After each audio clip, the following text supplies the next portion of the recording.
क्या आपने कभी सुना है कि किसी हिंदू ने जबरन किसी मस्जिद में गंगा जल चढ़ाने की कोशिश की है या फिर किसी मस्जिद में हनुमान चालीसा पढ़ने की कोशिश की? नहीं की है, लेकिन कुछ मुस्लिम कट्टरपंथियों को शांति पसंद नहीं आती। शुरुआत खुद से करते हैं और फिर कहा जाता है कि मुस्लिमों का उत्पीड़न किया जा रहा है, सताया जाता है, जबरदस्ती मुकदमे लगाए जाते हैं। ओवैसी जैसे लोग रहनुमा बनने के लिए, तुष्टीकरण की राजनीति करने के लिए कूद पड़ते हैं, लेकिन जिनकी दुहाई देते देते गले की नसों को खड़ा कर लेते हैं, उनके कांड पर मुंह में दही जमा लेंगे। लेकिन यहाँ बड़ा सवाल यह है कि मंदिर में हरी चादर चढ़ाने की कोशिश आखिर क्यों की गई? आज बात इसी पर करेंगे।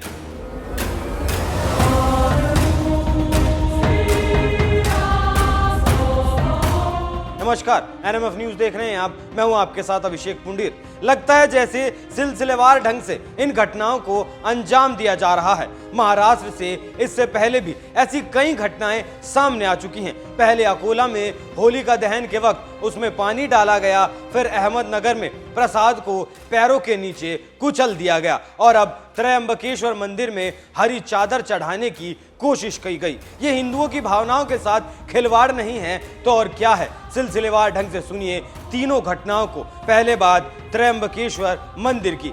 नासिक के त्रयंबकेश्वर मंदिर में कुछ कट्टरपंथियों ने शिवलिंग पर हरी चादर चढ़ाने की घिनौनी कोशिश की, लेकिन उन्हें ऐसा करने से रोक दिया गया। इतना ही नहीं, इन लोगों ने जबरदस्ती गाली गलौज किया और वीडियो भी खुद ही बनाई गई, जैसे ये लोग दिखाना चाहते थे कि हम क्या करने जा रहे हैं और हम इतनी हिम्मत रखते हैं। पहले आप ये वीडियो देखिए।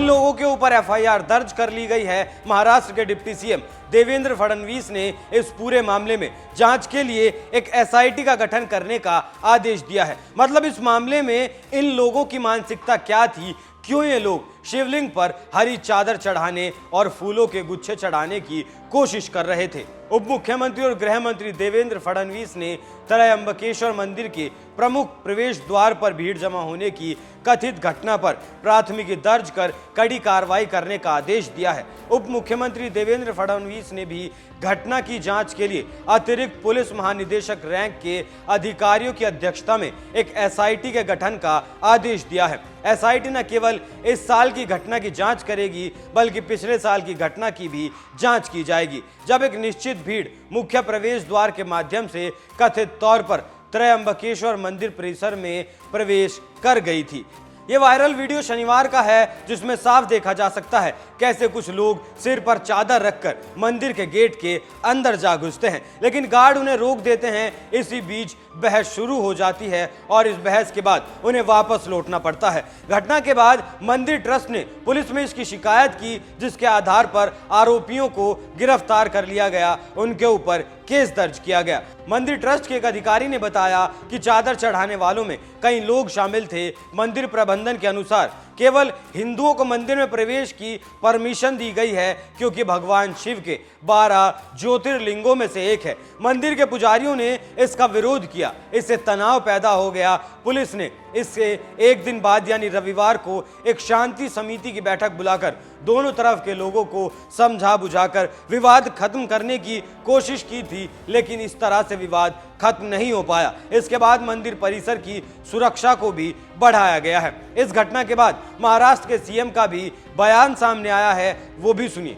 वायरल वीडियो आ रहा है जिसमें लोग जबरन मुस्लिम लोग जो है वो जबरन घुसना चाह रहे थे, मंदिर में चादर चढ़ाना चाह रहे थे।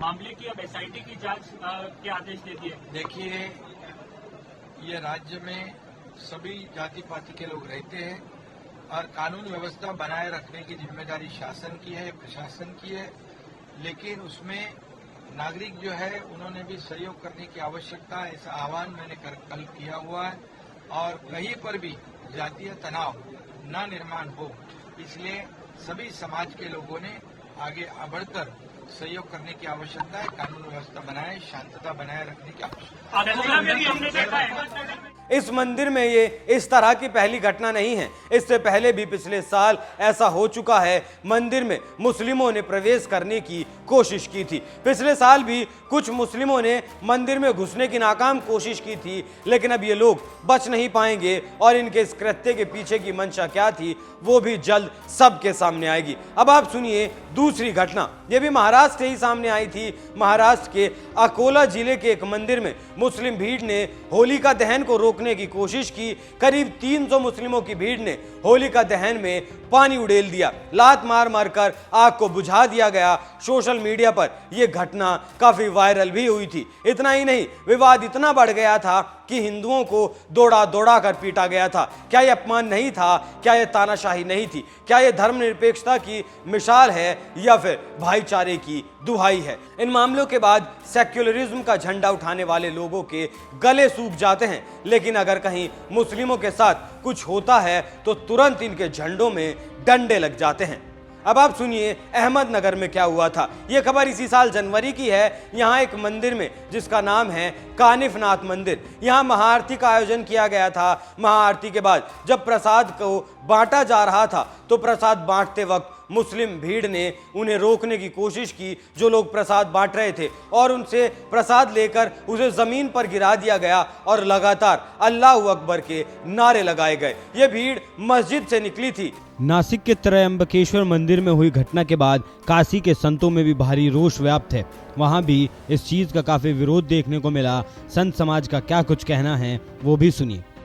जिस प्रकार नासिक के त्रयंबकेश्वर में भगवान भोलेनाथ के ऊपर हरा चादर चढ़ाने का कुछ कट्टरपंथियों के द्वारा प्रयास किया गया, यह बर्दाश्त नहीं किया जा सकता है। अखिल भारतीय संत समिति का यह मानना है कि यह जॉर्ज सोरोस के पैसे से जो भारत को अस्थिर करने की और दंगों की आग में झोंकने की साजिश है, उस षड्यंत्र के तार हिंदुस्तान के गली गली मोहल्ले में सो कॉल्ड अल्पसंख्यक के नाम पर और इस अल्पसंख्यकवाद को पल्लवित पोषित करने वाले राजनेताओं के घरों तक जुड़े हुए हैं। महाराष्ट्र में पहले अकोला, फिर त्रयंबकेश्वर। ये देखते हुए ऐसा लगता है कि अलग अलग राज्यों में अलग अलग टूल किट के आधार पर पूरे देश को दंगे की आग में झोंकने की साजिश है। माननीय गृह मंत्री जी से हमारी यह मांग है कि पूरे देश में अपने आईबी के आउटपुट के आधार पर जितनी कठोरतम कार्यवाही इन देशद्रोहियों पे की जा सकती है, की जानी चाहिए।